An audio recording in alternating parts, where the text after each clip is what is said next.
Hello, everyone, and welcome to the Lizard Brains podcast. I'm your host, DJ Alessandrini. I'm joined by my co-host, Tom O'Gorman. Tom, how's it going? I'm pretty good. I'm grateful for this opportunity to take a break from packing. Yep, I will say in your webcam, it looks no different. Look, Oh, okay. there's one luggage, two luggage, three luggage. There's one peeking right there. I think there used to be like a dresser or something in the background too, right? Yep, with a picture of my TCR car on it. Yep. That's empty. That closet's empty. Do you see a Great certain visual content. Do you see Friends, a this is a certain tour of my bedroom. you see Audio a certain only. picture in the background of my background? Oh, look at that. That's so cool. How long have you had that? I don't know. We found it. Your dad sent it to I'm me for a long time ago. Yeah, we had a couple extras. So DJ has a picture of my 2017 Civic race car in the background that we had an artist. My dad commissioned from an artist in Cincinnati. His name's Steve Petrovsky. And he is, if you've ever been in an IMSA race, he goes to most of them on the East Coast, at least. He's been to all of them for sure. Selling pictures of this, like the artwork of a car that looks very like almost blueprint. It's right from the side, and it's like it's just a very hyper realistic sort of Adobe Illustrator picture. But he also does hand drawn like paints and oil paints and stuff. So my dad commissioned this photo from him. I have no idea what that means to commission a photo. That sounds so fancy, but it was to commemorate the first win of that Civic that we ever got at Mosport. So that photo never existed. He created it from like a bunch of images that my dad sent him of the car and the track, and he like looked it up, and he like invented this image of the car winning the race. So the original is at HPD, and then he made 10 copies of it, and I have a copy. You got one of the copies. I got a copy. Ooh. Yep. Damn, I should get it freaking signed. Can you sign this at some point, Tom? Sure. That's gonna be worth something. Oh my goodness, with the blue bumper on it. Know. So I gave it to them at the end of 2018. We were at the runoffs, which were at Indianapolis. This storytelling, I love this story. And so I gave it to the president and then the manager that I worked for at Indianapolis, and they like took pictures with it. And then I got to tour HPD like 4 years late, 2 years later in 2019, and they had the photo framed on the wall. Like I know for a fact that it's on the wall in the building, at least as of 2019. Dude, that's so cool. I mean, why would they take it down? It's pretty legit. I'm probably gonna put it. I'm gonna put it right here. That's where I'm planning on putting it.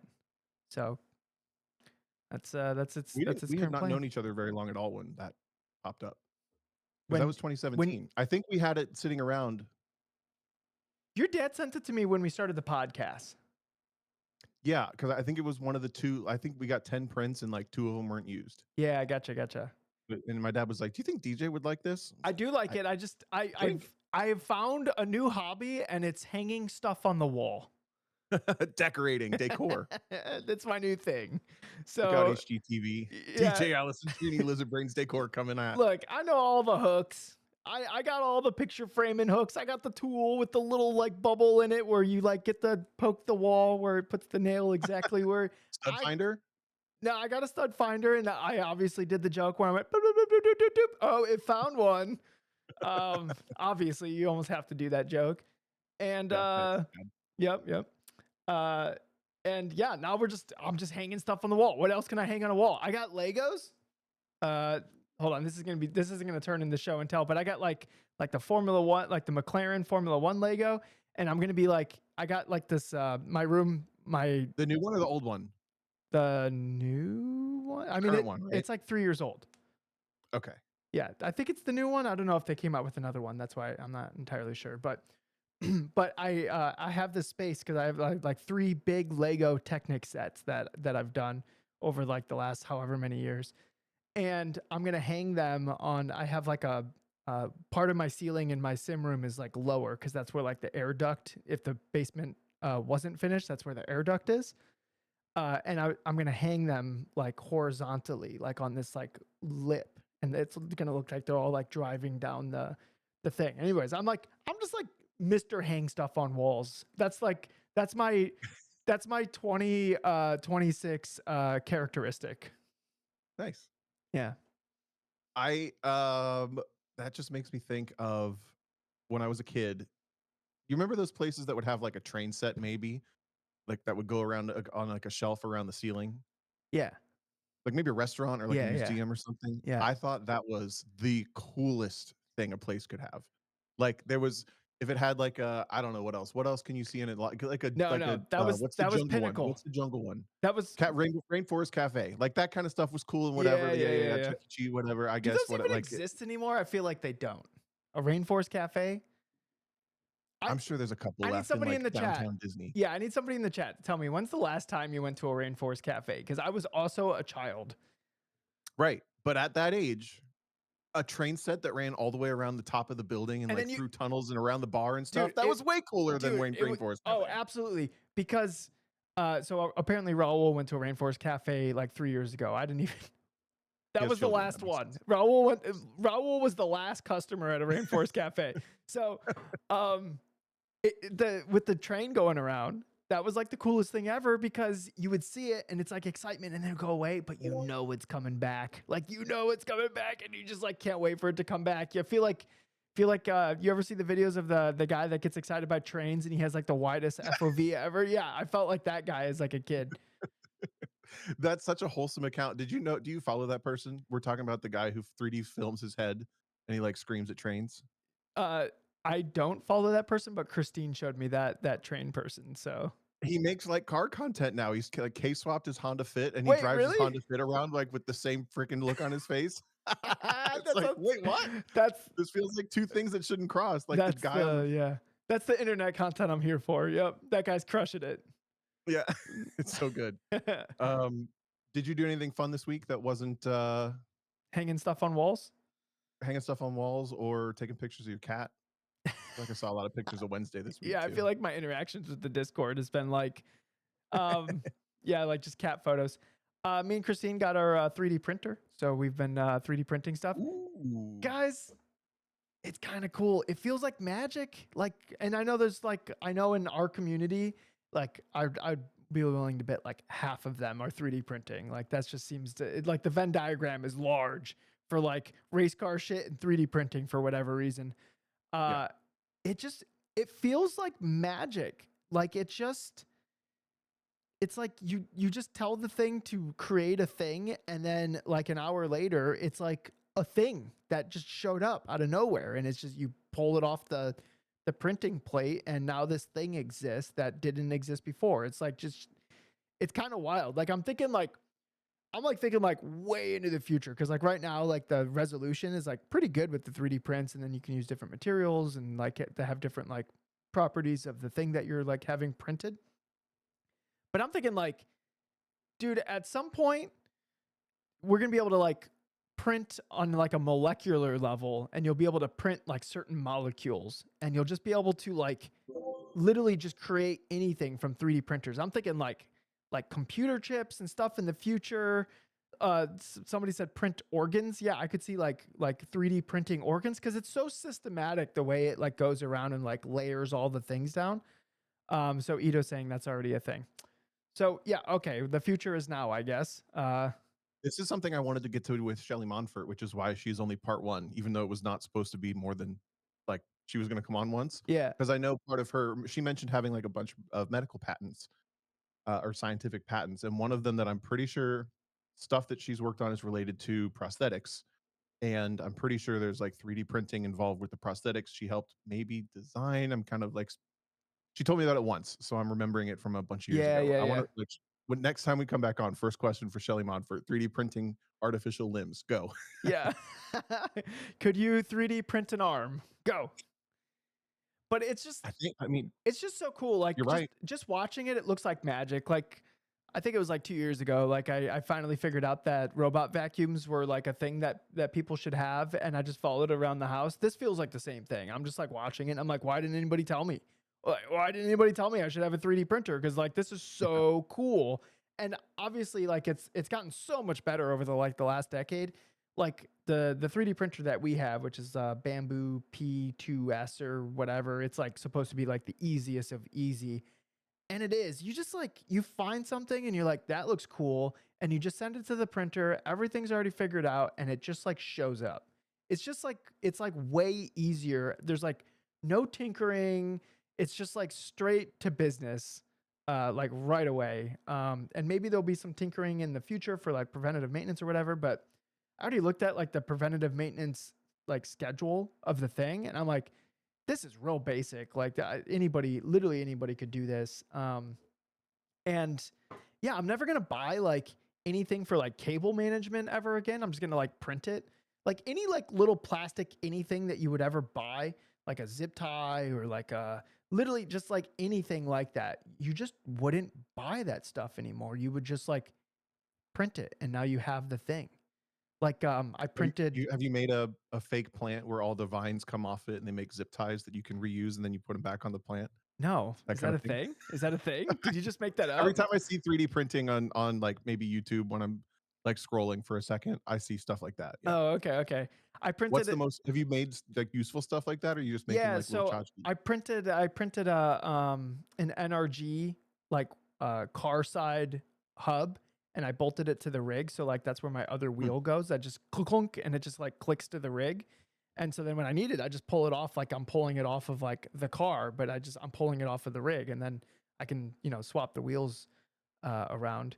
I printed some shelves to put computer speakers on that like were just taped to the top of like beams. They're still taped to the top of the beams. I haven't installed the shelves yet. Those shelves finished today, but um, yeah, it's just like cable management stuff. We're gonna print a bunch of stuff to like help organize drawers. So like if you imagine like what uh like a junk drawer looks like, and it's just stuff everywhere. You can literally print like little sections for things to go. So then it's just like I don't know, it's just a little bit more manageable in the drawer. It's just like and the 3D printing community, I was like scrolling through like some of the solutions they have to things. They're just so clever. Dude, people are so smart. Like you're just blown away like people's creativity with like solutions to things that you're like, "Wow, that would be better." It's super cool. Everybody's getting 3D printed stuff for Christmas this year, by the way. I made I'm that gonna joke guess nieces, nephews, sister, brother, mom, dad. I made that joke to Christine and she's like, "We're not giving people plastic." And I was like, "But I printed it." but I What if you call it by its chemical name? but yeah, Whatever. well, yeah, PLA. Uh but I found it and hit the print button. Like I printed it with love. Come on. So you just download the file for it? What do you Yeah, call it? What is the file file. called? And you can make your own files like Ito's doing prototyping for his aerodynamics Uh-huh. business. Like prototyping aerodynamic bits. Like he 3D models it because Ito knows how to 3D model since he's an engineer and a dork The doctor. and a doctor. Yep. Um, and so like he has this thing that's on the computer in 3D, and then he sends it over to the printer, and the printer goes "Vroom," and it just makes it. Like it's just I'm sure there's much more to it than that, but to me, like it just looks like magic, and I'm a little bummed that it took so long to like get something like that, and I'm like, oh man, there's like I feel like I'm at the bottom edge of the Dunning Kruger curve with it, where I'm like, there's so much to know, and I don't know enough to even understand what I don't know at this point because I'm like just tipping into it. So like I wish I could like accelerate that Dunning-Kruger curve so like I could understand like the things I don't know. Yeah. I'm curious if it'll be like a long-term thing that you think of like, oh, I need this thing and I'm gonna make it in my 3D printer, or if it becomes a thing that you don't go to very often, just in like a, I don't know, let's say monthly to quarterly use. Because like for example, when I lived at in Wisconsin at ASM, he had a 3D, not 3D, vinyl printer, vinyl Yeah. cutter, plotter, vinyl plotter, not sure. So we could make whatever decals and stickers and anything we wanted, and I think I used it like a handful of times. But in theory, you can make any sticker you want. You think, oh, I can make everything, Oh and my then god, we're just gonna have comes stickers for everything. Yeah. yeah, yeah. So I'm curious. It sounds like it's probably simpler than that though, because for the vinyl stuff, I mean, you've seen it. You have to like after it cuts, you have to weed it and put the little like clear layer over it, and then transfer it and all that. So that's like way more work. Yeah. Um I mean, For so the 3D printer, it just pops out. Like you it pop pops it off out. the Well, so, base. sometimes it's like multiple pieces, so you're gonna have to like assemble it, and then there's like Yeah. standoffs. So like, because it can't print some. it can't just suspend material midair. So it'll print these like thin standoffs that go up so it can print like that thing that overhangs like over it. So then you take it out and you got to like break off all those standoffs. If you're doing it like if I was doing any kind of like prototyping or anything, I would have to there'd be more like work after the fact to like get it ready for whatever its use would be. But I just don't know enough to know enough essentially. So Yeah. but yeah, it's a fun little adventure that me and Christine are on. And uh I've been playing a lot of Assetto Corsa, Tom, which you can appreciate. Really? Yep. Me and you got that downloaded track for Charleston Peak Spring Mountain track. I've done some more laps on it, so like I actually like understand which hairpin is which. Because me and Tom did some laps, and we're like, "Oh, all these corners look the same. Like it was, That was tough. it's a little tough to learn a track when it's like just a field everywhere. Like there's no like I knew one hairpin because there was a water tower. I'm like, yeah, that's the one with the water tower. Guys, if you ever need to identify a water tower, DJ I Alessandrini know is it. your I man. know it. And that goes back to a joke where we were doing an oval race on the Michigan International Speedway. And there's one corner that like opens as you leave it, and there's another corner that doesn't open as you leave it because it's like a tri-oval. And I don't remember at this point, but I was using the water tower to try to remember which corner was the one that opened, so I wouldn't be too early or too late on throttle. So the water tower was my reference because it's an oval. I would just get bored. I'm like, ah, shit, which corner am I in again? There's only two of them. Yep. I struggle with oval in sim. I get bored so fast. I'm sure it's much more entertaining in real life. I guess I've done a little bit of oval in real Yeah, life, you but did it only in in testing. Katil's car, right? Yeah. Was that And fun? I mean, that's fun. It's actually very fun. It's way harder on your neck than you'd think. The I first bet. so I went 2 years ago now. I went and drove for Eric Coutillo so that he could save himself the time of like diagnosing whatever tuning was going wrong with the car. So I just stayed in the car and I did some laps.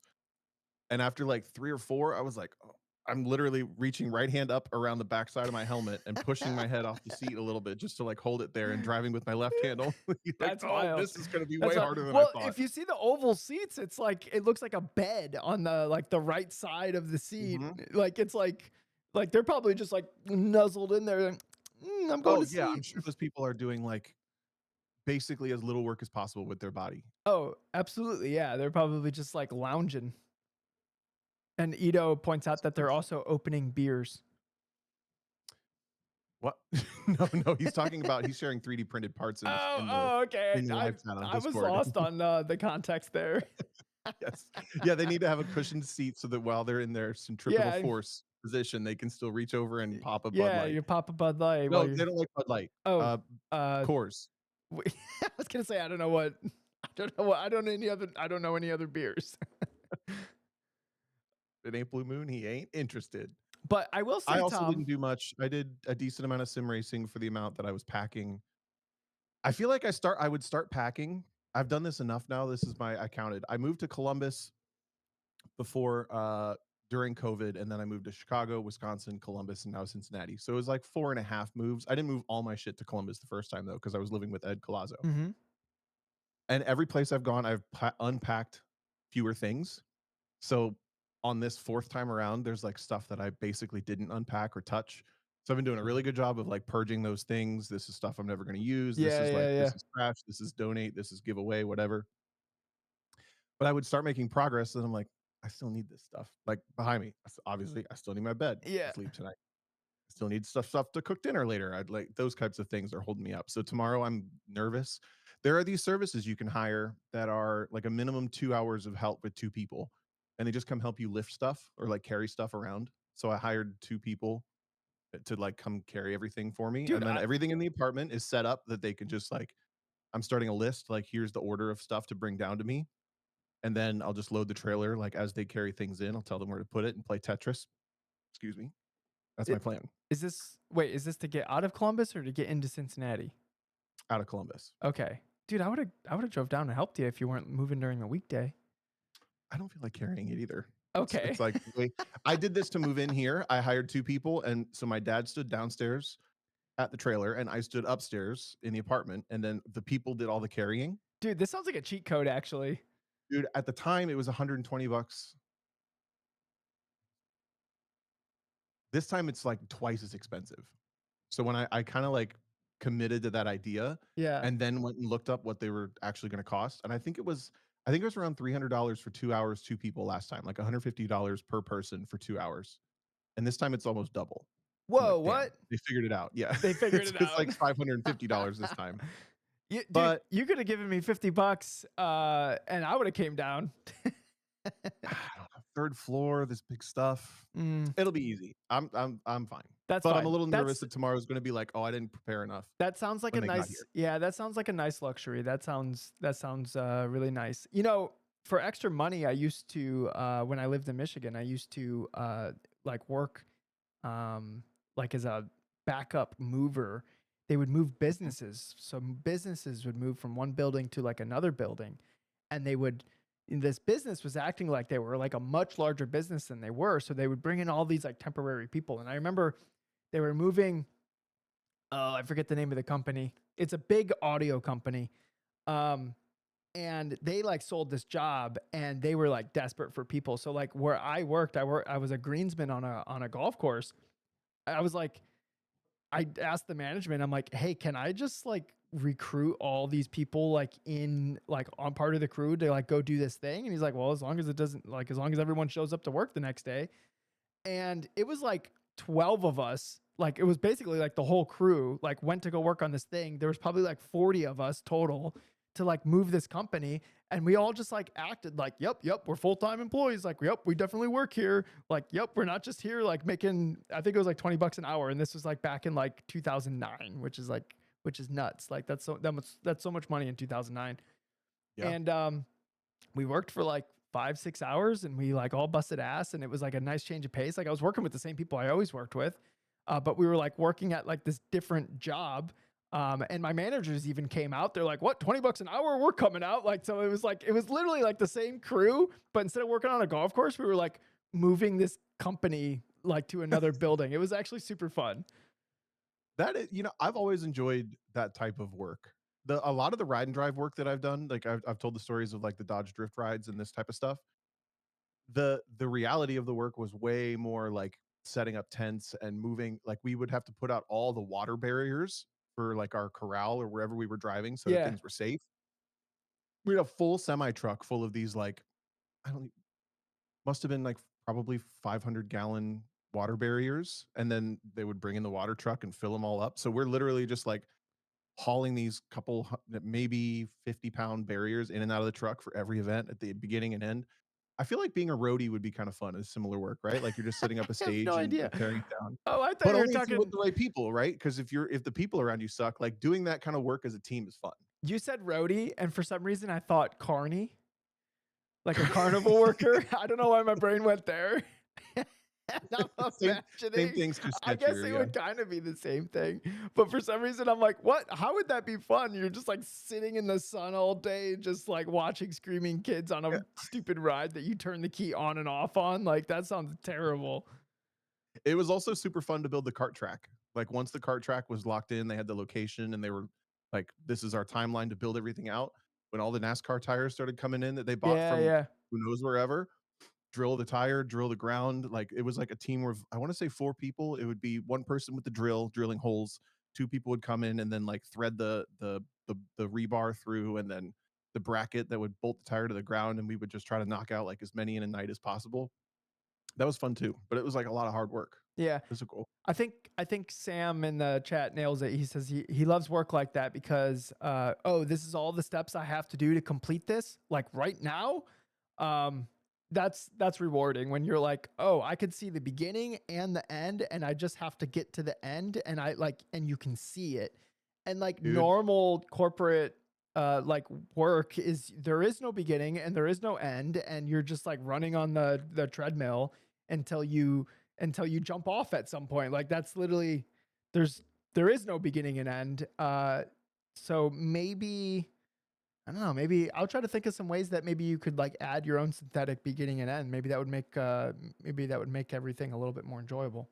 We meandered perfectly into like an actual topic for this podcast because I'm 100% with Sam. I'm so content with a job that has like a step list, uh just like this is the beginning, this is the end, that whether that means the event starts at this point and the event ends at this point, or the process to serve this person their ice cream at my first job was like, you scoop with this colored scooper and then you put it on this machine and blend it and then you put these toppings on it and that's that thing. Yeah. Like I've learned that in my professional career I need things to be that way for me to be more likely to succeed. And if I take on projects that are a more like cerebral long-term process, or me coming up with the process maybe, or whatever it may be, I struggle with that a lot. I Yeah. wonder if people struggle with that with their driving too, because driving is like kind of a never-ending pursuit, but Yeah, it kind of you is. can compartmentalize things into starting and finishing points. I think that might be kind of where sim racing comes in, right? Like something like that. Obviously, the event has a start and end point and a certain number of whatever happens at the event. That might be I why look at events that way, that might be but I why I feel like if you're in enjoy the point league where you're like, races so much is because there's like you have the practice to work up to the league race and then you have the event and then it's over. that's what I'm saying, right, Yeah. right. Um, So maybe like versus setting out. I'm just trying to get better every time I go out, Go Yeah, ahead. exactly, exactly. Because that's like that never-ending treadmill thing. But if it feels like you're working toward a thing, uh, whether it's solo nationals or time trial nationals or A this lap time race or on the a sim. lap time or whatever, if it feels like you're working toward a thing, then at least there's you still have that like that rewarding. Here's the beginning, which is wherever you are right now, and there's the end. And like I can see, and if as long as the end isn't too far away, you'll be able to see like what needs to happen before you get there. And Mhm. I think that too far away is going to be different per person. So I think you have to judge like where that is. And if you think it's not too far away and then you start and you're like, "Oh crap, it's too far away." Then like maybe you just adjust what that is. Like kind of building on what our goal conversation was from last week is I think you can evolve goals over time. If you're like, oh, that was too ambitious, I'm gonna lose hope on that. I'm gonna like tone it down. It's just because like it's just supposed to keep you focused on the things that you deem at some point in time important. And if that changes over time, then you can change what your goals are and what your thing is. It's merely just a tool to try to keep your effort focused on a task that you in with some foresight and some thought have deemed important to your own well-being and own happiness. Hmm. What do you think about when somebody would go? To me, this can apply. This concept we just accidentally stumbled upon applies to a sim racing thing really pretty simply, right? Like if you want to do the sim race with a group of friends, or this league you want to join, you're going to know the track, you're going to know the car, you're going to know the approximate fastest lap time, you're going to know the approximate like average lap time where the field is. You maybe can control like, holy cow, I can't do the Nurburgring yet, but I can do Lime Rock. Yeah. You know, what's the real life transfer of that? Let's say you're a track day person, you're a autocross person, local, national, whatever. Like you get to that goal would be like, let's say I want to do 3 time trial events this year, and you go to the first one and you're just like, I'm so much worse at this than I thought. And it's not like I can just like, or this is way more overwhelming. Maybe not, maybe worse is bad, but it's way more overwhelming than I thought, Yeah. way harder than I thought, something like that. Trying to think through what would be the ideal rescale strategy, right? Like, what can I focus on to feel less overwhelmed? So I still want to go to the second and third events this year. I think you'd have to look at what. 'Cause you can't just like not go to those and go to easier ones. Yeah, well, I think you'd have to look at like what actually made you feel overwhelmed, right? Because it's not going to be every aspect of it, right? There's going to be certain aspects of it where it's like was it the schedule? Was the schedule overwhelming where it felt like I never knew what was going on? Well, like maybe you could troubleshoot that and like figure that out. Right? Like I think this is where the goals come in. Like if your goal was to go to 3 events, but like one event seemed overwhelming, but your goal is 3 events, then maybe it's worth the effort to like, okay, Well, right now, after my first event, that didn't seem very feasible. But maybe like sitting down and thinking about like, okay, why was it overwhelming? What are the things that are in my control? Like these are things that you can troubleshoot through. And if it was overwhelming due to factors that you're not able to control, then I think you can start tweaking the goal a little bit Yeah. because if it's if the if the pursuit of the goal is going to cause like extreme unhappiness, then like you you don't need to do that. Like Yeah. you're Right, right. you had the right intentions with the goal, but if the goal is like leading into something that doesn't feel like correct for what you want out of whatever it is, then like obviously you just like you're like okay, maybe and like maybe it's stuff out of your control. You're like maybe I don't do time trial events. Maybe I go do some like HPDs. So like, and you like just change it. Okay, I'm gonna go to instead of three time trial events, I go to three HPDEs, and then maybe at the end of the year, if I'm feeling good, like one bonus time trial event or whatever. Like, and like that can be your goal. And like the goal could be like, oh, cool, I did that one event at the end of the year, and I wasn't nearly as overwhelmed as I was in the beginning of the year, or something like that. And obviously, this is just this like hypothetical person that we're coming up with, but I feel like a similar thought process could probably be applied for like any person, whatever the ailment or struggle or whatever is, because everyone has their struggles. It's different. It's like different shapes and sizes for every single person.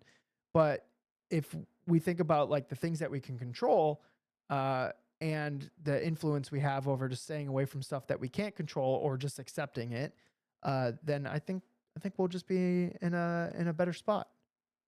What do you Yeah. think? I don't know. I just came up with that in the moment. I agree with everything you said. I'm trying to put myself back in the first 5-ish years where I did all of my firsts, or most of my firsts, first autocross, first national event, first track day, first time trial, that kind of thing. Yeah, I I'm thinking of my first. I don't know if I ever necessarily felt overwhelmed. I think I just like I was just happy to be there. Like I was just like, Mm, "Oh, this is so cool!" Like my first national event, Toledo Pro Solo. I've told that story multiple times. That's where like the hook got me, and I'm like, "Oh my god, yeah. people are so good at this thing." When I was there, I didn't necessarily feel overwhelmed. I was like way too optimistic with how I was going to place. Um, Okay. but like that was like my like falling into the falling off the cliff of the in the Dunning-Kruger curve. I was like, "Oh my god, people are so good at this." And then the conversation I was having with like the national level people, I was like, "Oh my god, like these are my people. Like these people like are so passionate about this thing and I'm like feeding off the energy and whatever." I feel like that was I could substitute that story for every quote unquote step along the way. Like the first time I went to a racetrack, it was like the same energy from like all the other people and like I was just happy to Yeah. be there but I didn't know enough to like even understand like how out of my depth I was like and that's why I crashed in S2000 and uh or like my first race or when I went to comp school or any of these things um I just I feel like the Dunning-Kruger curve was, like, useful in that aspect because I didn't even know that I didn't know. I was just I was there with, like, an, unreasonable amount of, optimism and but that, like, that made it more fun because I went in thinking, like, "Oh, I don't know, like, do I just show up to this GLTC thing and, like, beat all these guys?" I beat them on iRacing, and then I'm like, Yeah. "Oh my goodness, my basically stock Civic is not enough." Like also, my Yeah. fourth time on a racetrack. I still have a lot of things to figure out with my own driving. That's what I'm thinking through moments where I had that, oh, I'm not going to get there in the time that's really realistically available compared to my expectations. I think expectations are really big in this type of Yeah, situation. But for example, I can remember going to my first autocrosses, track days, uh, national, like any level, pro races even, and not being overwhelmed by the process of being at the track. Let's say, yeah, like the off track stuff, the like being lost about like where do I go for driver, like none of that has ever stressed me out because I feel like a lot of it's just like if you do it a little bit wrong, you can figure it out and make it yeah, up. yeah. You'll figure it But some out. of that stuff stresses people out. So they can't Yeah, function true. unless they have all the information like that. So I can put myself in that person. What is it? Empathy? When you haven't experienced it, but you put yourself in their shoes. Is that right? Or is it Yeah, sympathy? yeah. That. So I'm Oh empathetic to shit. those people, but I've not been No, there. no, no. You're right. I always mix up empathy and sympathy. Somebody in the chat help us. I think Christine, empathy is means you Christine maybe in haven't here? been there, but you can compare it. Oh crap, What Christine I'm wasn't thinking of here. are moments like within competition because I was always so focused on that. I can remember when I went to my first national event with a car that I owned with autocross, and I was fifth place out of 18, which sounds pretty good, but I was 2 seconds off the next car ahead of me. And then there was the battle for fourth through first. Yeah, And I was like, oh, like run one, right? Like I've seen all the times at that point. I was paying attention to the times and stuff. Excuse me. I'm not going to get there in the time that I have. The time that I have is this event. I thought I'm going to this event to compete and I'm in fifth. That in my mind, that like wasn't what I expected. yeah, GLTC, very similar. I bought that S2000, brought it out. I was within this felt reasonable. I was within like 20 horsepower of my claim. I think I could have taken 20 more horsepower, but I'm like, oh, it'll be okay. And I'm like yeah. 13. Yep. Those types of like, oh crap, I'm not gonna get there. Oh, another one, COVID, the IMSA series. When IMSA announced that they were doing like a driver invitational series and it was going to be streamed and all this, and I got the email about it. I'm like, this is pretty cool. Okay. And it was GTLM cars at the time in the sim. And I joined the first practice session and I'm like 18th out of 40. And I'm just like, damn, that's not what I hoped would happen at Yeah, all. yeah, And then, yeah. like, not 18th out of 40, but a couple tenths back. Like I was like, it was gaps and gaps and gaps of gobs of time. The karting competition in Germany, similar things. So I guess maybe this is evolving for me is like when you realize like I went to the event and I thought I was going to be there and I'm not there, Yeah. meaning competitively. But I don't I'm not think going to get there in this time. here How do you reframe that when it's happening so it's not terrible? I think at this point, That's not a fun feeling. at some point, Tom, you should have had enough experience where like the first time you go to a thing, you're just gonna be missing something. Like you very Yeah. if you show look, and this is potentially a hot take. If you show up to something and you just wipe floor with everybody, sweet. I'm sure that was a lot of fun. And I'm sure doing it again would be also a lot of fun. But if the ultimate goal is to be the best driver that you can be, like that's not the place you cut your teeth. You got to go somewhere where you show up and you have these ambitions to be like at the front and you're just not, right? Because being put in a situation like that means that there's some things you got to figure out to get to where you want to be. And if you really want to be at the front and the things have been laid out in front of you for what needs to happen for you to be there, well, I can't think of better motivation than getting smashed into the ground a couple weekends in a row to figure stuff out. And then like every Okay. weekend you'll show up with some optimism because you're like, okay, I got like upgrades on the car, we dialed this in, we did that, whatever. And then, oh, okay, I was a little bit closer, but like still not there, right? Like, and then you come back next weekend, or even if it's just purely sim, so you don't even have to like spend money on a car. You like put in the practice for the week, and you're like, oh, I was off pace, but like this week, but you know what? I watched the replay. I saw what they were doing differently than me. I'm gonna apply that to the next track, whatever. I'm gonna go to the practices, right? You got this motivation because you're like, you could see where you're at right now and you see what the end point is, right? You can see both, just like we were talking about in the beginning of this conversation. Maybe this works better in the sim because in real life, money's too involved. So uh, you could see the beginning and the end, and you can try to troubleshoot your way to the end. And Yeah. and It, that's motivation to like I'm put in sorry. the time and the practice and the effort, and like you like start looking at data and you like start, maybe you get coaching or whatever you need to do. Like you could just, I mean, it's the simulator, you could put 1,000. Look, somebody that's like 2 seconds off pace me in the sim, if I and most of the league races I show up to, unless it's a Lizard Brains event, I'm not practiced. I just show up and I race.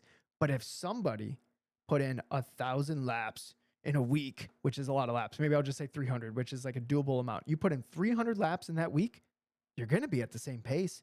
I'm not going to just like show up and go faster than somebody who just put 300 laps in on that track and like is like super dialed in and like they've been chasing tents for 300 laps. Like that person's going to be up to pace. That person's going to be really up to pace. And they're going to learn a Yeah. bunch of stuff in that time. That's So Tom. we're at such. Hold Go on. ahead. When I first started sim racing, when I showed up to the first event, I was way off pace. But I put in like the 200 laps and then I was a little bit closer the next week. And I'm like, okay, well, just putting in 200 laps is faster or like got me closer. So I'm going to put in 300 laps. And then I was closer again. And then I put in another 300 laps for the next week. And next thing you know, I'm fighting for the lead. And then I put in like 200 laps and then I wasn't fighting for the lead. And I'm like, I need to put in 300 laps. I'm going to be fighting for the lead. And over time, I wouldn't have to put in so many laps because I was building all these subconscious executables that would like live in the background of my driving, and I was learning how to do this driving fast thing, but it required like this like extra ordinary amount of effort, because if you want to be extraordinary, you have to put in an extraordinary amount of effort because that's what separates you. Yeah. That's what you and I are at such opposite ends of the spectrum with our personalities in this, because in those situations that creates such a it has the potential to create like such a level of despair that I can't focus on what are the things that I do next. And I don't know if that's just like a bad process that I've, that a bad personality, not bad, but a personality trait that I have to be aware of or Yeah. whatever. But if I'm listening to this conversation, I'm thinking it from my perspective, mine's like the perfect antidote maybe or anecdote is when I did my first pro race, I bought my Honda Fit and I had done 2 club weekends with it. And I signed up with all the stuff, and it's like tens of thousands of dollars to get ready and do all this thing. And I showed up and I wasn't as fast as I wanted to be. And I had done the club races, so I thought like I'm gonna be in the hunt, okay. Yeah. And I think I was like maybe the fifth fastest car on average over the weekend. We got a ton of sessions, so like kind of Yeah. scattered up and down. But we also got 3 races where the grid inverted a couple times, and I was basically in hindsight. Let's say I got there, I was off pace, and then over the races, I got better at racing so that even though my pace was a deficit slightly, probably mostly because I literally didn't know anything about the car and I Mm-hmm. didn't even care. Like I didn't even we just didn't do anything with the car. You just And drove. luckily it was a Honda Fit, so it can't be that bad. But Yeah. it was Yeah. just Yeah. like I know I didn't do what the other people were doing with their cars. Um, but in the moment, when I was slow every single session, I would come off with maybe a personal improvement. And, like it was just like not there. What did that feel I'm like, like? it felt horrible. It's like I spent all this money and wasted all these people's times. I had done the crowdfunding. Oh, I had you raised went all this money. instantly Like to like doom. it was like this is just not going to go any further. Yeah, you're like But in hindsight, I you showed know up. that I went through a learning process. Like Yes. I made the most of it, and in hindsight, because I stuck with it, I can see that I was getting better at managing traffic, which allowed me to be further up the field in the races, which allowed me to be fighting for a podium at the end of the weekend, even though I was the fifth fastest car. So the what I'm talking through is like the first inkling of this isn't going to go the way that I had sort of hoped, which Yeah. is why I have that saying like high hopes, low expectations, which is another way of saying like guiding somebody over the hill of, the Dunning-Kruger curve and they've just fallen off the, as we like to say, peak of Mount of Peak Stupid. The peak of Mount Stu like it feels terrible, but your personality trait is like, all right, I'm going to thrive on this. I'm going to take this. I'm going to see how the other people are doing it better. I'm going to like this is motivation. To me, it's like I should just go find something else to do. Yeah, so that definitely is like a difference between us, but like we've both found pace and success in our own ways. Um, I'm I'm curious. I wanna jump back to like in hindsight, you're like, oh, I was learning, and like that's why I got like better throughout the weekend. How how uh how long did it take for that hindsight to like come into play? Was it like the end of the weekend or was it like a year later or It was probably over the next like year and a half. Yeah. okay. See, I feel like the As I got better hindsight at took B-spec racing and as I like learned how that thing worked, yep. that thing meaning the car, as I got help, like things like that.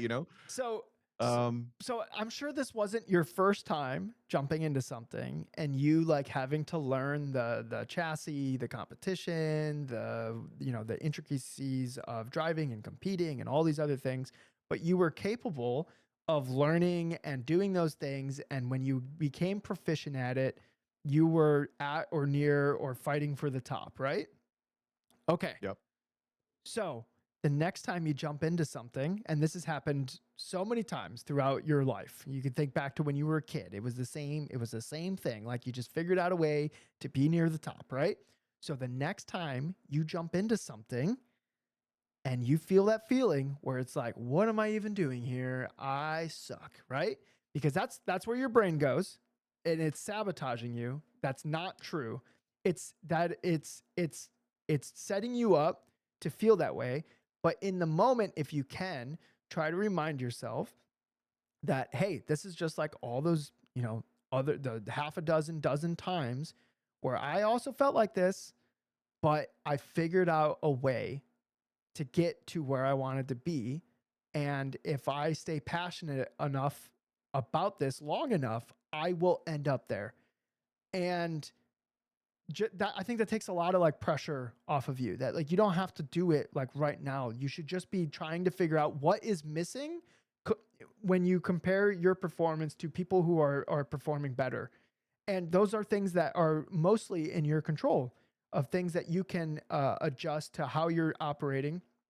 And these things, they most of the time they don't just exist in this one theater of competition. Those things will carry on to whatever the next thing that you're doing. Whether it's like I have stuff from like esports that like transferred into racing. So like as you're like figuring out these things and these ways to compete, even if it's a completely different thing, you carry those things forever. Whatever these things were, like they can apply to other aspects of your life and other things you're competing in, especially like if it's just another driving thing. So like what we should do, and I know it's tough. It's easier said than done. Um, but when you show up into a situation and you are being bested, like there's a measuring stick, and maybe it's a couple people, maybe the people who that measuring stick are like change like every week, but like you're not the measuring stick, right? uh you use that as an opportunity to gain these skills and these attributes that will carry on to whatever the next thing is, because um we're probably not going to be whatever we're currently competing in right now. 5-10 years ago, probably not still going to be competing in that thing, whether it's a class or like the type of racing or whatever. Like we're going to keep moving and doing stuff that seems like interesting to us, right? Yep. So you could see it as like an opportunity to get better and build the craft rather than a reflection on what your status of a driver is. Because Yeah. what you should be basing your status of a driver is your ability to figure it out. Because to me, that's a really good race car driver, is somebody who can figure it out. Not somebody who just shows up and is like wicked fast right off the bat. To me, that says that they're aiming too low. Like they should be going higher. They should be showing up to a series where they have to push and build and strive to gain that improvement. If they show up somewhere and they're just smoking, then they should be aiming higher. Yeah. So then I agree with everything, but everything you just said uh takes a lot of self-awareness to like identify in the moment, which maybe just this conversation helps a lot with. And I think our level of experience, like our level of experience, but a level of experience that is higher than somebody who feels this way. It's, a non-novice, whatever. I think you That's what's get going to help you identify it. I th- But let's say the thing that you've already taken the step where you can identify, like when you get there, something has happened where you need to readjust your expectations or your goal, whatever it may be. yeah. What do you think are some tangible things people can do when it comes to driving at an event? Like put yourself in the car wherever, and you realize after the session, after the run, whatever, like this isn't going to go as I expected or as I hoped, or something is just different, and I need to focus on something else. Yeah. For me what I learned was to use data to my advantage. So I would try to watch the video back if there was video. I was bad at it for myself, but luckily I drove cars that had them installed relatively early. You know, I went from autocross straight to pro level where you had to have a camera in like 2 years. So then after that, I had video that Yep. was helpful. So I could watch back races. I was always interested to watch back the streams, so that helped just reanalyze the race from the third person perspective from the TV production, but also using my data, just simple stuff like going through the sector times and seeing if there was a sector that like I had done 2/10 faster on one lap, and maybe Yeah, I can yeah, utilize and that little like thing, you go know? yeah, go find that lap where you're like, where, what did I do different? And then you like, Yeah, oh, like okay, building. like try to build some understanding of like why sometimes you're successful and other times you're not. Yeah, Yeah. all that. I love that. I got better at that in 2018. So I described my first pro racing weekend was in 2015.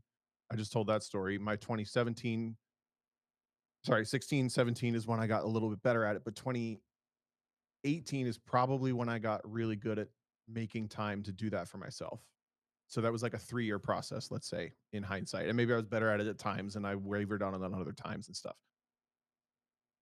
That was something practical that I implemented so that, let's say, when I went to my 2018 race with Kenton as my teammate for the first time and wasn't faster than him right away, and I started to get that it wasn't that I wasn't faster, I've told the story. It was that he had such a rapport with the engineer that I was like, "Oh my god, I don't know what I'm doing. He's speaking a language I don't Yeah, understand. They yeah. are talking about a car in a way I don't understand. I'm slower than he is, so obviously he's right and I'm wrong." You know, all those little things start to add up in a way that you probably would have just been like, "Tell me everything. I want to learn how to do better." And I'm That in would the have been corner so quiet going annoying. like, "Oh my god, oh my god, oh my god, oh my god," you know. Okay, all that says, So hold on. I found and stumbled upon a practical way that I sort of like when I feel this happening, let's do this process, this practical process. At Yeah. least there's something. What else do you think people can do? Well, so hold on. I want to say first is I still feel that way. That like, oh my god, I don't know what I'm doing. I'm like an imposter. Like I shouldn't be here. I'll feel that. I definitely feel that. But I'll try my best, and you get better at it with time. That's something I want to point out is that like all that like grandeur, like this is the proper mental approach. That is ideal, right? That is like, and maybe Mhm. it could even be more ideal. Maybe I didn't like fully explain it as well as I could have. But you get better at that over time. You get better at going, that's an irrational thought. I should try not to pay attention to it, right? Yep. And you get better at not paying attention to it over time. Okay, I just wanted to point that out. Yes. Okay. So let's say you've got that's the self-awareness I'm mentioning. So you've got the self-awareness, you've got the feeling. What are some other practical things, something um Sam just distracted me with a joke in the chat. He said, "I want to point out this prolific conversation originated from Tom stating he hired people to move heavy stuff." That is actually We hilarious. did. We stumbled into this, guys. This Yeah, is a yeah. stroke of This genius is from us, great. This is or great. whatever it is. This is So, what this is what what are some other practical things? You've this got is that feeling, that pit, yeah, whatever. yeah, yeah. What's your joke? What's your Well, I joke? was gonna say this is the quality you can expect on the Lizard Brains Yeah. podcast. uh yeah, I'm trying to think about like the last time where I felt like, oh my god, I don't belong. I think I try to like kill that like irrational like doom thinking with like overwhelming positivity. Like Mm. look, like it's like it might be like raining and it looks like everyone's gonna die on the racetrack, and I'm like, guys, this is gonna be so much fun. I can't wait. It's gonna be great. And then meanwhile in my head, I'm going, oh, we're gonna freaking die. But I'm just covering it up. Like it's gonna be so You're a fun. faker. Guys, are you ready to go like play in the rain? It's gonna be so much fun. Like this is gonna be the best. Like high five. And then other people are like feeding in. So now I'm feeding off of their energy. Like I think that's probably like the quickest and easiest way to try to stay out of this like this like doom spiral uh Yeah. where you're just kind of, and it like it will fester, and the longer it sits in there, like it gets worse and worse and worse, and I'm sure I don't think I'm doing a great job putting words to it, but I feel like this is just a very human emotion of like what you're describing. I think everyone feels that, and it's very uncomfortable. And we talked like a couple weeks ago where like I was having such a bad race in iRacing where I could just feel like my neck was burning, like I felt like heat behind me or Mhm. whatever. Yeah. During the race, I don't know if there was something I could do to fix that. Uh like cuz you're using too much bandwidth to like drive the thing and compete in the thing, right? So like during the thing, I don't know if there's a way to avoid it, whether it's just like tough it out or just like quit and then like try to regroup. Uh, but prepping for the thing that might potentially turn into that, just kill it with positivity and just like we're gonna do our best. And think about this. Think about this.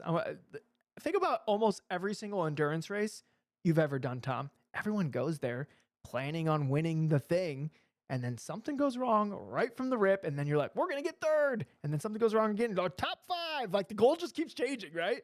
And then by We can that, still finish on the lead lap. yeah, we can still finish the race. And then like it always happens. Like the last driver driving down the straight, everyone's on the wall. The whole race was a shit show, but you feel great. You're clapping. Yeah. Woo, we did the thing. But think about how many times those goalposts move.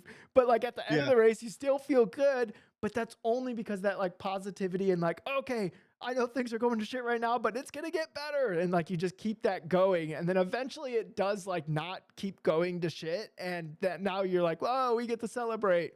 And then afterwards, you can like, okay, we need to do this better and need to do that better, and you'll probably be in a better headspace rather than like an Eeyore type of headspace where you're like, well, what did we expect? We were just gonna suck anyways. Like that, like you're never gonna build anything from that, right? But if it's just like overwhelming positivity all the time, as long as you're not like blinding yourself with it, like you still have to like have some remembrance of things that could have went better, that made you move the goalpost in the first place.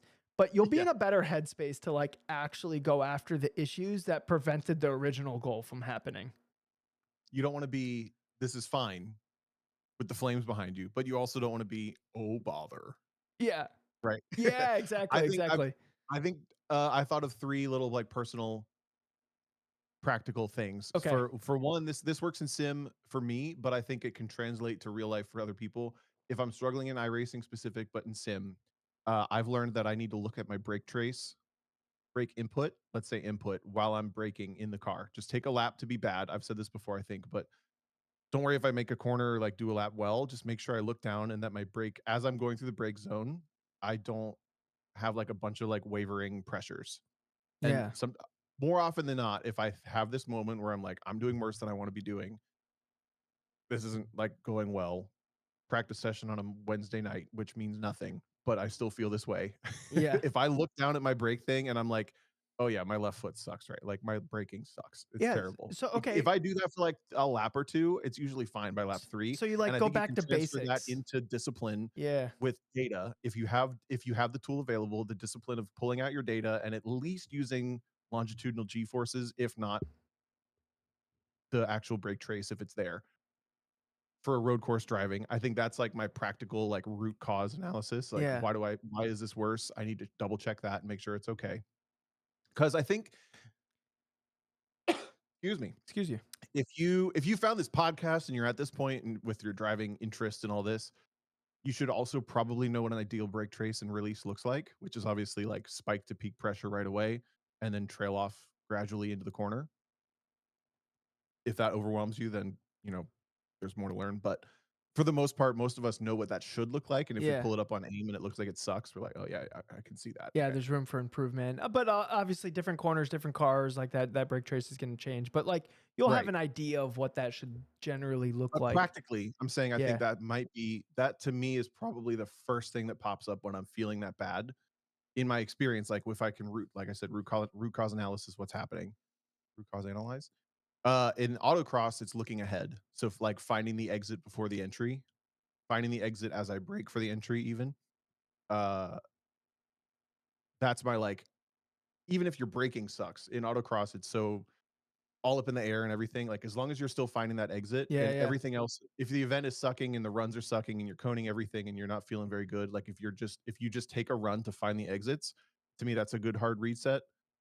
I had one more and I lost it, but it was a silly one. Well, if here I want to But I want to talk about the 2 points that you made, and I think those are so effective because you're just focusing on the thing you can control. And that's if what I'm saying. The practical, like yeah, I feel bad. What's the thing I should look for first to stop feeling as bad? yeah, like I feel bad right now because I'm like focusing on stuff that is kind of out of my control. Like if somebody's faster than me, or like I'm just Yeah. like like let's focus on stuff that I can control, and then I can feel good about my ability to control that thing. So if you're like, let's focus on what my ideal brake trace looks like, or let's focus like in autocross, looking at the exit and then driving the car to the maximum out of it. And then you're like, cool, my time still wasn't great, but I executed on the single thing that I wanted to, and I can build from that, right? Like you can keep moving forward from that. It's just like, cool, all right, I did that thing. And I actually think that's great advice, Tom, because it can stop that spiral, because you're like, cool, I am capable of something I wanted to do today. Even if I Yep. changed what that thing was that I wanted to do, I am now doing this, and I did it to what I wanted to do it at, right? Yeah. Yeah. You think you're a funny thing? Nope, I didn't think of it, so it Yep, wasn't that good. shit. Nobody gets to laugh. No laughing here. Oh well. So, do you want to answer some questions? Yeah. All right, we had some good ones last I'm week. glad we stumbled into that, by the way. That was that's such an interesting contrast between how you and I would react to the same exact thing happening, I I feel think. it though. I feel it in At the my, root of it. Yeah. yeah, I Yeah, yeah. feel it in there. It's just you just gonna you have to like I think there's like the practicality part of me, which like understands that if I'm feeling like that, it's going to be counterproductive of like what I actually want to do. So I need to try to not feel like that, right? I thought of my funny one. Okay. This is from pro racing days. We had like an absurdly bad BOP for a particular weekend in TCA. And about halfway through the race, I was in no man's land by myself, like 12 seconds back from the leader, just like doing literally nothing, just driving around, wasting everybody's time. And I was so mad that all I could do to make myself feel better was to cue the radio and just like bitch. I was bitching up a storm. I was That made you feel complaining. I better? was yeah, and it made me feel better. And I was doing it to Renee. So Renee's on the other end, and I find out in hindsight that they're like they can't tell if I'm serious or not, but they thought it was funny, you know. So I'm like down the back straight with the radio queued the whole time. Like, I can't believe we're wasting my time, Honda's time, your time, but this all this money. What the hell are they even doing? Like, I'll just letting it out, you know. It's just Yeah, like yeah, let yeah. all of the that was more of an emotional release because it was stuff I couldn't control. But I think honestly, just letting it out helped a lot. And I wasn't mad when I got out of the car because it was already out of my It system. was already out of your system. So I think that's like maybe don't yell at people and stuff, act normal and act right. But like if you kind of let something out or something like that, I think that worked for me too once. Yeah, I think that could be effective if you're making fun of like the predicament or situation you're in, but if you're like actually like letting out like heat, I think that doesn't actually cool you down. I agree. I Yeah. agree. There was levity to it, even though I couldn't really like I wasn't doing a bit. Yeah. I was mad, but I was doing it down the straightaways and it just like, I don't know, it just felt like that's what I just needed to do at the moment.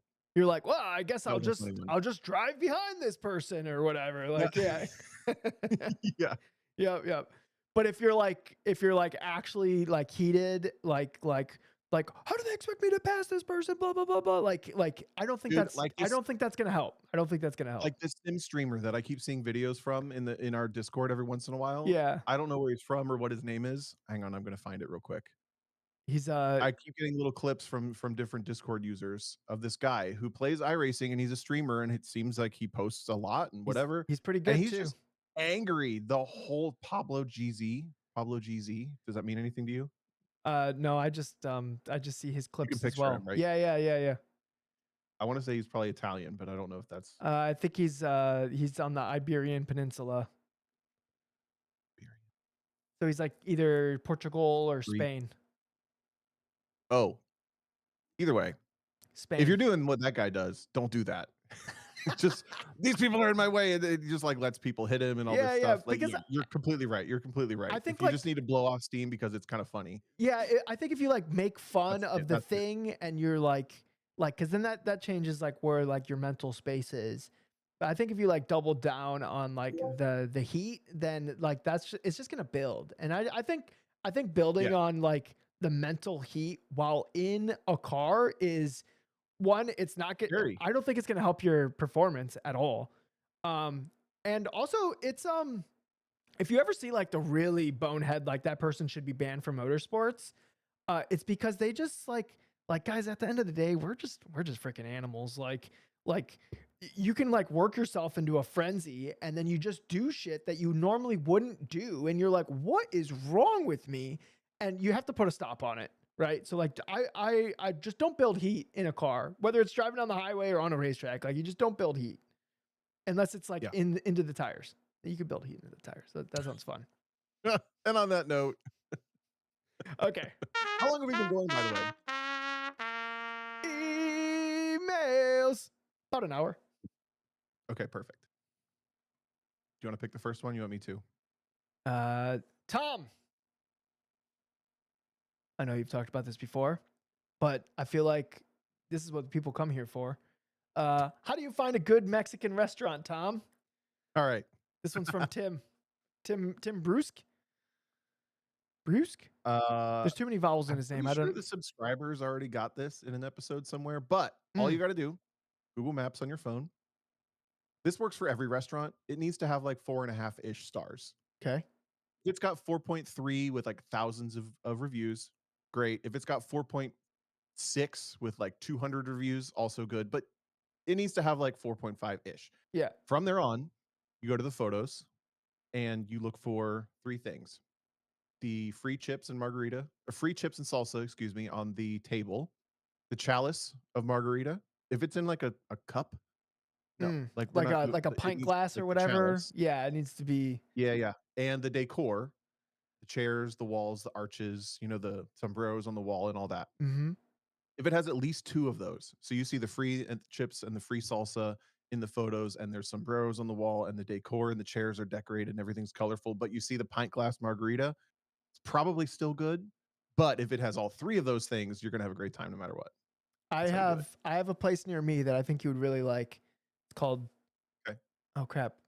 Damn! I wish Christine was in the chat because she always helps me when my brain stops braining. We'll go there when I come pick up the sim rig. Yeah, Whenever yeah. that I think may it's be. called. I think it's called Tortino's. That might be pizza though. It's like little burrito place, and they have two of the three. You have to pay for the chips, but the chips are freaking awesome. See, I don't. You kind of lose me if the chips Yeah, aren't I free. know. Look, this is the only place where I'm like, you have to pay for the chips? Okay. Like this is the only place. This is the only place. Normally, like you show up Okay. to a place and you're like, I have to pay for the chips. And you know what I immediately do? I look around. I'm like, is anybody else paying for these chips? Like I look around. Like I need to see what these chips look like that you're gonna make me pay for. Like, are you kidding me? Like we can't just pull these things out of a bag. And then if I see the chips and I'm like, okay, those looks like chips I should pay for, and not the chips that you just Like get they for made free. those. Yeah, yeah. Like Yeah, yeah. they were hand I rolling these things in the back. I get a lot of credit for being good at finding restaurants and stuff, and I don't think I do anything special. But generally, what I just said is what I do. Like I look at Google Maps. If it's 4.5-ish stars of whatever the group is looking for, then just go to the pictures and you ask, like, look at the menu, look at the pictures. Do I want to sit there? Do I want to eat something on this menu? Mm. And if all of those are like no, then like don't go. What are we talking about? I think that's what I encourage this for everybody who travels for motorsports. Like, don't just go to Chili's, don't go to Applebee's, whatever. Like, Or look for somewhere that's good for where you're at, like or cook at the track. like Cooking at the track Chipotle. is probably the best. You'd never go wrong with Chipotle. Chipotle is like such a cop out, though. It's so boring. That's Yeah, a but road it's trip so food. good. Ugh. That's like a daily life road trip food. Yeah, man, I might have to get some. Daily life I might order slash Chipotle before this. hashtag daily life slash road trip food. I, Excuse me. I think I might have to order some Chipotle before this episode's over. Okay, while you input your question or your order, the next question is this is interesting. We've never approached this topic before, but this is from, I think, Daniel. TLDR, motion sickness. A couple years ago I started to get motion sickness and vertigo while driving. It's something I'd experienced instructing but never driving. Suddenly it happens while driving. I can barely do a couple of autocross runs, let alone a full session on track. My last time trial, I got a half a warm up lap before I was going to hurl in my helmet. I've tried all sorts of over the counter meds, quote unquote seasick bands, ginger gummies, etc. Have you guys ever dealt with this or know of anybody who has or have any advice? It's taken the joy out of my favorite thing and I'm ready to sell my car and go stamp collecting. Aw. So I've never experienced this. Have you experienced this before? I've very rarely, when I'm like riding passenger seat all day, I'll get motion sick. Um, by the way, I've tried to order Chipotle as a shtick, and because I'm hungry, and the app's like failing, so I can't order It's Chipotle. the universe. I It was gonna says hold it no. up to the camera with like order complete, but like it was failing. So Chipotle, I tried to give you money, but you just wouldn't let me. Um, Man, as the driver, I'm almost wondering like maybe maybe you could change the seating position, like if you're up a little higher, like maybe seeing the hood might help. Like if you're too like sunken into the car, like maybe that could cause some motion sickness, or it could be like the heat is getting to the person. So maybe figure out some like venting or like physical fitness or something like that, or I'm not sure. Yeah, I mean, we had a couple people give good advice in just in anecdotes in the Discord. So Kevin said, no personal experience, but a friend of mine who gets motion sickness while being in the right seat says the patches are the only thing that work. Chris said hydration, sunglasses, and a windshield without glare and reflections, and maybe an ENT appointment, ear, nose, throat, which I think What is that? basically go to the doctor and maybe there's a prescription med you can get. So like an ear, nose, and throat doctor. Oh, gotcha. So like maybe it's like an inner ear problem or It could whatever. be. And I know my aunt is a physical therapist and this sounds super woo woo, but it's not. She said there's basically like crystal formations in your inner ear or in your ear that a physical therapist might even be able to help sort of realign. And she's worked on me and it's like, oh my God, I can't even believe it's not chiropractor though. It's just physical therapy and stretching and things. So that makes And some that sense. I affects think your hydration is and possible, that but affects your my inner ear, like stretching your body affects your inner ear? yeah, she's talked about it with my grandpa who has like she keeps a really close eye on his she just calls them his crystals. But like she checks, you know, his neck and upper back and like kind of temples around his head, I guess, and just make sure because she doesn't want him to have like worse balance issues than a 90-year-old man would already have. Yeah. So all that to say, maybe it is super woo woo. I don't know, but Somebody she's talked about it enough that it sounds like something like an ENT or like maybe looking into prescription is reasonable. The only time I ever had an issue, nice. Chipotle on the way. The only Chipotle's time on the I've way. had an issue is right seating with a person who was doing like super jerky stop start. I've never had an issue with someone turning, but Yeah. to me it's when it's like very stop start. We were at Fontana Internal Speedway or Interior Speedway, which was like really long, narrow, long straight, heavy braking zone chicane. And then you do that like 6 times per lap. And the driver got himself car sick before it became a problem for me, but it That's was like convenient for I you. felt it starting to come, right? Yeah. I also think just like having a mint or gum in your mouth can help with mild cases of this, but it kind of sounds like if it's this debilitating, it might be looking into something. Yeah, I know my mom has like inner ear problems, and it didn't start for her until she was like in her 40s, and loud noises can trigger it. So Okay. so maybe Earplugs? yeah, so some earplugs. I don't know. I don't know. Like I think honestly, like consulting a doctor would probably because they're gonna understand how your body works, or at least maybe even a physical therapist. Because actually, I was surprised how much doctors don't know about how the body works. They know a lot about medicine. But so maybe a physical therapist would be useful there, um, or a nurse practitioner, somebody that has more knowledge of how the human body works than us.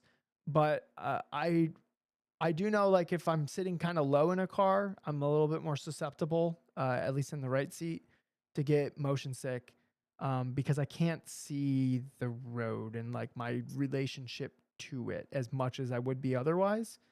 So I Mm. think that like kind of adds to that feeling. Like for instance, in an airplane, if I'm like staring out the window, I can get sick. But if I look straight ahead, then I don't feel sick on an airplane. But looking out the window doesn't help because I have no context for the ground and the plane and everything in between Oh it. yeah. Yeah. Actually, great point. I probably get motion sick or that close feeling of it more on a plane more than anything else. Or like if someone's a really bad driver on the road. I've driven with Uber drivers that like one guy was just almost like it was like he was playing Pong or something, and he was just like passing the wheel from his left hand to the right hand, and it made him like kind of slow zigzag down the lane on Oh, the dude, I've highway. had that too. I've had that And I'm like, too. you're gonna make me fucking, you're gonna make me freaking throw up in the back of this car, dude. Like, what are you? What is this driving style? Yeah, yeah, yeah, That kind of yeah. thing is different, I think, than what he's talking about, though. No, that is different. Yeah, I don't know. If you figure something out, please let us know because it sounds like you're not the only person that that struggles with that. Uh, that sounds, yeah, that sounds like you might take up competitive knitting or whatever, whatever he said in his email. So yeah, that would be tough. But I Stamp collecting. yeah. Oh, stamp collecting. I don't know. Competitive knitting might be a little bit more fun, but I'm not gonna yuck somebody's yum, Tom. You know, competitive cup stacking. You ever seen that? Yeah, I have. They're actually freaking legit.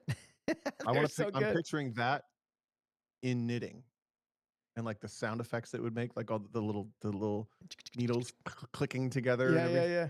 What if How many grandmas would be so good at that? well, there's got to be competitive knitting, right? Or is that like so counter what knitting is that can somebody look it up? Are you looking it up right now, Tom? Looking it up right now. Competitive like it's on ESPN Competitive 3 or knitting something. competitions range from local county fairs and fiber festivals with categories for skill, Fiber like the Knitting festivals. Guild Association, to high stakes speed knitting for theme events like the Speed popular British knitting. TV show The Game of Wool that features Yes. weekly challenges and eliminations. Yes, Game of Wool. That sounds the best. Oh my god. Is that what how do I And watch the Game of Wool? I think you just got to Google it. It's probably a BBC show. And that was Ugh. the AI overview from Google. So, you know, it's just spot on. There's definitely no hallucinations in that one. Nope. All right, do we want to jump to the next question? Yep. Go for it. All right. We're just going straight down the list here. Actually, I'll answer Ryan's question here. He says, "Question: I love the goal setting stuff for the new year, but it was thinking about reflection as is common this time of year. He sent this in right before the New Year's, and I'm going to make it a bit more of a priority to make sure I'm focusing on growth, but also fun this year. With that in mind, what are the 5 most fun moments slash experiences you had in 2025? And what are the 5 most memorable Oh, geez. if they didn't if they weren't fun? So maybe we'll just It's pick. like Peaks and Valleys. Yeah, yeah, yeah. Maybe we'll just. What do you think? We'll just go with the most fun. What do you think is the most fun you had last year, Tom? Most amount of fun Motorsports. Should we just say motorsports? when you in motorsports or just in general? I want to go in general. Oh, in general, I'm trying to decide then if Europe was more fun than solo nationals. Hmm. Solo Nationals was pretty fun.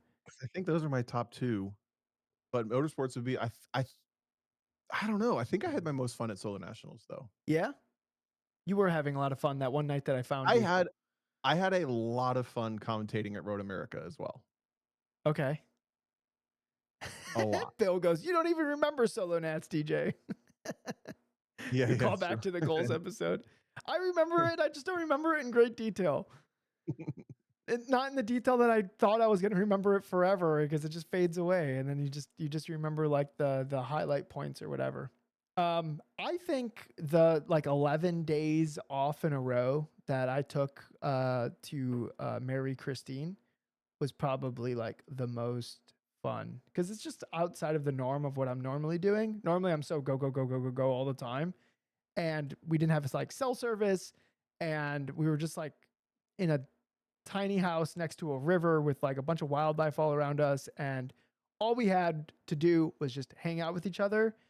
And I will say like the dopamine detox like came down like the first like couple days, and obviously the hiking helped with that, but then you get to like this like level peace, and that was super enjoyable and fun. Nice. So that would So probably. both of our answers were like really, really borderline, not motorsports. Yeah. I mean, Damn. most fun motorsports thing, uh, my afternoon sessions in the Supra at NCM. Say that again. The dry morning sessions at No, the NCM. afternoon sessions for one lap of America in the Supra at Oh, NCM. I think that got was it. pretty Okay, good. cool. Or GT3 RS laps at VIR. That's pretty good. That's pretty good. Trying to think if there was any other moment this year where I was having so much fun. Ooh, ooh. Devin's car, even though he had a weird shifter, was probably one of the more fun cars that I drove for the year at Road Atlanta. If it wasn't for the Uh-huh. weird shifter, I think I would have been like in heaven. Like that. I love the way that Devin's 350Z drove. It was so much fun. Yeah.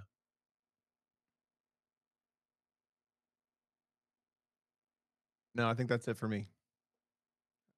All right, Devin, get rid of that shifter. You heard it here he first. said he said it's getting fixed in all caps. So Yeah, it's getting fixed. yeah, yeah. Do we have time for one more real one? I Yeah, think yeah. that I feel like we kind of like we did peaks and valleys last week, so that's Yep, yep. basically that. Yeah, one more. Yeah. Do you want to pick it or should I do it? I'm picking between two. Hmm. Well, Oh, wait, hang on. We can do this one. This is a little older. This is from Michael, longtime okay. listener, first time questioner. The 2026 SCCA solo national schedule has just come out. This is from December 12th, 10th. And they're planning on replacing the Chicago tour with a shootout. My main question is what is a shootout? As well as where do shootouts fit into solo competition or autocross competition? Any description I found online has been confusing and left me with more questions. Do you know what I it think I can is? answer this. Do you know what I it do. is? Because I actually I have no idea what it is. I mean I can mostly answer this question. I can't give you like the corporate elevator speech of it, but Okay. so basically there are three levels of or three types of national event, meaning all a national event means is that the nationals office puts it on and not a local region. So it, like the national level events get a bigger draw obviously from people who want to come in and be more competitive or like want higher level competition, et cetera, want a that type of experience. But all it means is like the national office is putting it on. So there's national tour, which is like 3 runs the first day, 3 runs the second day. Your fastest run from each day gets combined. That's your total time. That's the competition. That's the exact same format as nationals. So that's why that one's really popular because it's basically good practice for nationals. Yep. Then there's pro solo, which you get 6 runs on the left and 6 runs on the right of a roughly mirrored course with a drag strip launch, and then your fastest left and fastest right combined is your total time, and that's who wins. Then there's shootout, which is essentially like they created it for the street tire classes that don't have like normal classes, but then they rolled in a way for all the other normal classes to compete. Okay. And it basically means you run a quote unquote day one and a quote unquote day two course. So there's two different courses like a tour, and it may be Saturday and Sunday. I don't know for sure. And then at the end, they run a shootout, which is like a pro solo challenge based on the top between 8 and 16, I think, because it's seated cars in each group.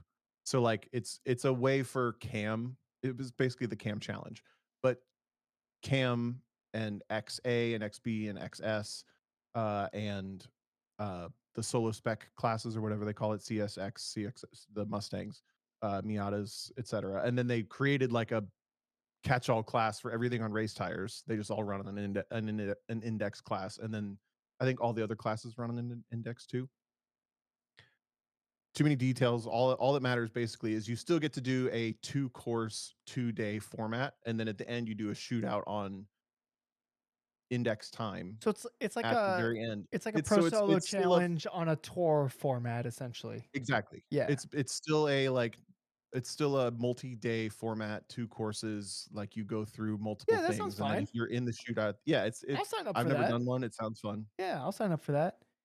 You know what I I think it's totally worth it. Like it's not like don't go to the Chicago thing because it's not a tour. I think it's just worth like go get the competition, do the yeah. multi-day thing. And then It's the maybe same. yeah, and then do I know so like the local autocross region, they do like a shootout at the end and that's always a good time. Yeah. Yeah, that's And always more often than not, somebody who you wouldn't expect wins them. yeah, when that happens it's broken. But All the other times, it's great. What about when you won? You won a super challenge. No, Was no, that no. I'm, broken? I'm talking the local challenge. Anytime, look, if Mm. I don't win, it's broken. But anytime anybody else wins, or anytime I win, it's functioning exactly as intended. That's the joke there.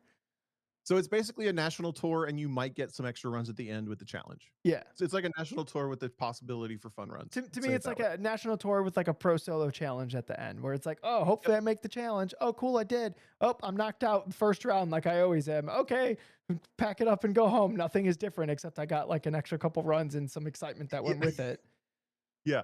But that said, if you have like a standard class car, like a street touring, whatever, they're not gonna you don't get a class. Like they're just gonna bucket you together. And if you're in extreme, then they you I think you all run together. And if you're in cam, you like all run together. So it's a little more indexy, but who cares? Just go and do the event. Bill says in the chat, he says, I won't be able to red light my first challenge run like I usually Dude, do. Bill, same. I do that so often. Pisses me off. I get like a 700 light on my first launch and I go, oh Yeah. man. It's the Speaking of other feeling bad, direction. Yeah. start with I got to do this 30-second run knowing I did a really bad launch. Yeah. Damn. You know what event I would sign up for, Tom? I'm still thinking about these rental car BMWs that I drove in Charlotte toward the end of last year.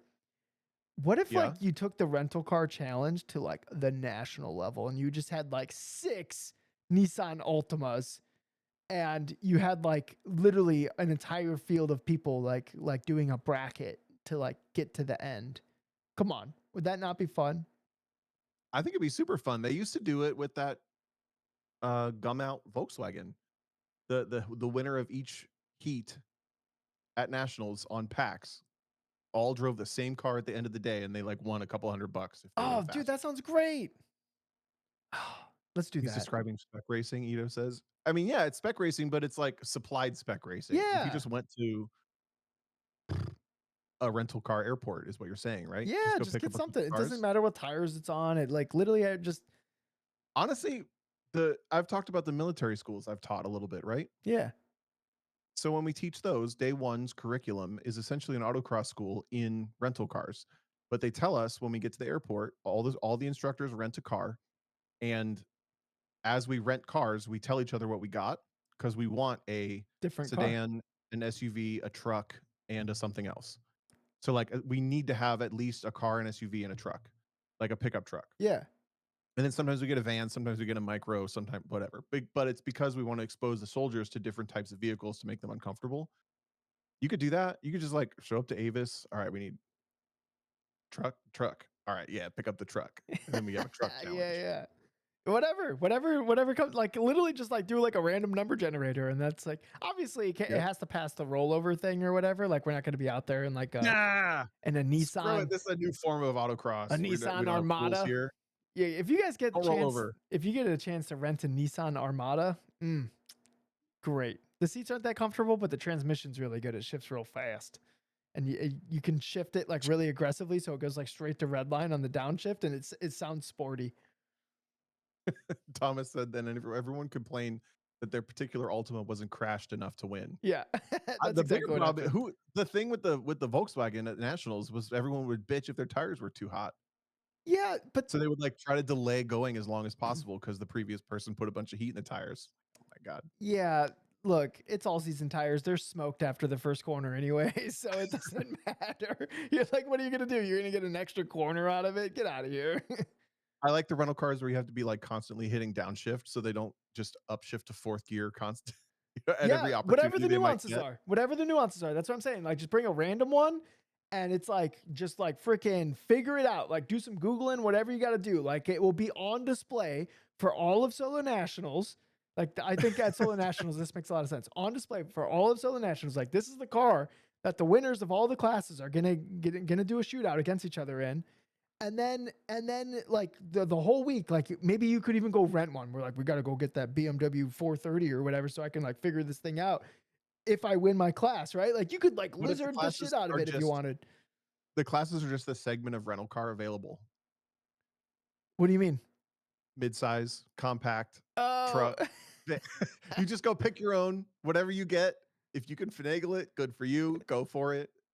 you would have 500 autocrossers in Lincoln, Nebraska, scanning what tire is on every single rental car through the whole parking structure. Oh, absolutely, absolutely. Oh, Oh no, autocrossers. we ruined it. We ruined it You already. ruined We it. didn't even do it yet. We already ruined it. No, I think Yeah. one car and it's just sitting out there. And you know what? It could even be like provided by like Mazda or like Hyundai or like whoever's dumping money into the SCCA. Like, let's just have a bone stock like freaking Mazda 3 or like a CX3 or like literally whatever. It doesn't matter what it is. Like, just put everyone in this car that's like has no business autocrossing and like let's just see who ends up being the fastest. It'll be a little bit of a dice roll because there's no preparation or anything like that. But I think it would be fun to watch and it would be fun to participate in. Yeah, it would. When we were teaching starting line schools, we used to whatever rental car was the sportiest, or sometimes someone's local, like a local person's car. We would do an instructor shootout because there were usually 3 to 4 of us in town. Saturday we teach the school. Sunday we would go do the event, and that event day, all the instructors would drive the same car, and we would do a shootout. And it Yeah, was yeah. always like we're hundreds apart at the end of the day, or like maybe a tenth here and there. It was really fun, but it was Kia Rios and whatever. Hawk would when I worked at Hawk, every year we'd go to, or it was like every other year or whatever. I went there twice, in the 3 years that I worked there, and we would go to the Mid Ohio like driving school, and it's just like a corporate driving school. It's not actually a driving school. It's just like, yeah, come out here and we'll like run you through drills, and then like eventually we'll do a lead follow on the racetrack. And it was great to see like all my coworkers who like normally don't do motorsport stuff to like be out there and do that. And there's obviously was a couple of us that did like motorsport stuff, but a vast majority of the staff like just didn't. Uh, Yeah.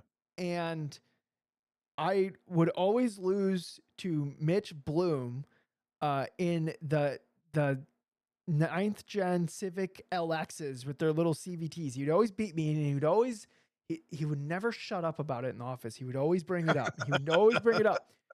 But you know what? The second time that we went, because we did the shootout at the end, and we were in the Civics, and Mitch beat me, and I was just like, I didn't get the one wheel peel down correctly. I was too aggressive on throttle. You did it better. Like, that's like a half a tenth right there, or a half a second right there, because like you left that one corner better in the one run that we did. And I can make up excuses all day. But you know what, Tom? I'll tell you what. The next time we went, when we were in the S2000s, it wasn't even close because it drove more like a car that I understand how to make time out of it. But Mitch Bloom had these stupid rental car Civics down, like down pat. The guy was stupid fast in a one wheel peel, marshmallow soft, ninth gen Civic. But that's what I'm saying for this rental car thing is it's a completely different game. Like anybody can win. Uh, and Yeah. and it would be fun to watch. Kevin Zhu, who? Yeah. Diego Del Real, where? Yep. Mitch Bloom, Civic Master. Yeah, exactly, dude. Come on. God, he would Those are all never, the 8gen people I can think of anymore. dude. You got rid of yours? Damn. Man, it would be like any chance he got, he'd bring it up in the office, and I would just have to sit there and be like, "Yep, you beat me. Yeah, beat Yeah. me. Yep." Did he have a secret? He never told you his secret? He had to have a The secret. secret is I figured it out too late, but I thought like I'm just gonna put it in like the gears, and no, you just leave it in drive.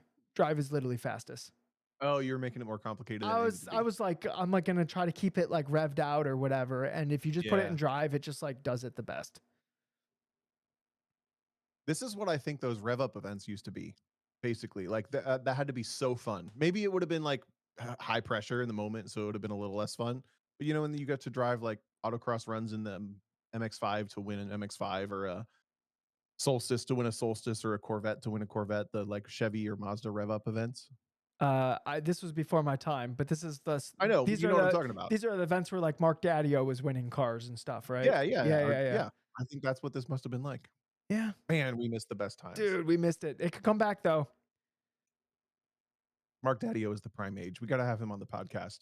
Oh, we do. He got to live through all the best of it. He did. Prime autocross. Dang. What was that? Like 20 years ago? 25 years ago was Prime autocross? Yeah, to be 22 in 1978. I don't know about that. I don't know either. You'd be like almost doing this 70 weekend? now. This weekend.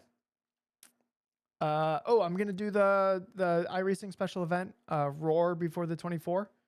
I have done 0 practice laps so far, so we'll see how it goes. Nice. That is GT4 cars at Daytona. Yeah, it's LMP3, GT4, and I think TCR. But I would be driving GT4. Cool. And it's Daytona, so it would be like a little bit of a draft fest or whatever. I remember last year I did it, and I barely even made the top split because that's how high the strength of field was, and I gained like 80 I rating, getting like 11th place, and because I was the lowest I rating person in the race, Yeah. and so if I just like didn't get last, I would gain I rating. So I'm kind of hoping like kind of the same thing happens again. Like it just a decent chunk of iRacing show up on the iRacing main broadcast and maybe like don't do some bonehead stuff and like maybe capture some camera time with the Lizard Brains livery. Oh, it's broadcast by iRacing. Yeah. Just All like right, you got to get screen time. just like the last race I did. It was broadcasted by iRacing. The one I did The VIR ones- where we got third. Oh no, where Wait, we what? should have gotten third, but I spun on the last lap. They didn't catch that, thank goodness. Me and Paul What are we Darling talking did it. about? What event? What's that?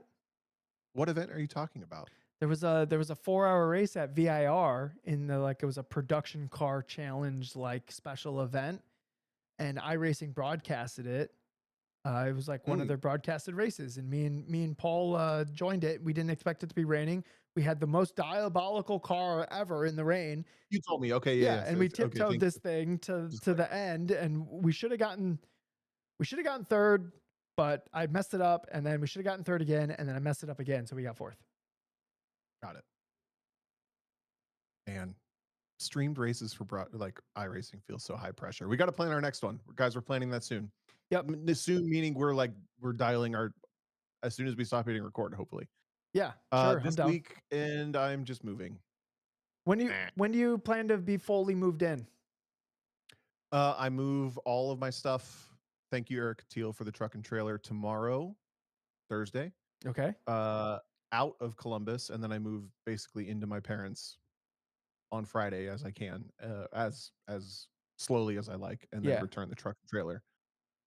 And I'll be settled by hopefully Saturday and Sunday. I guess I'm going to be spending this weekend setting up whatever my new life looks like at my parents' house for a couple months. You know, sim rig, computer, Mm-hmm. podcast, camera, studio thing. Yeah.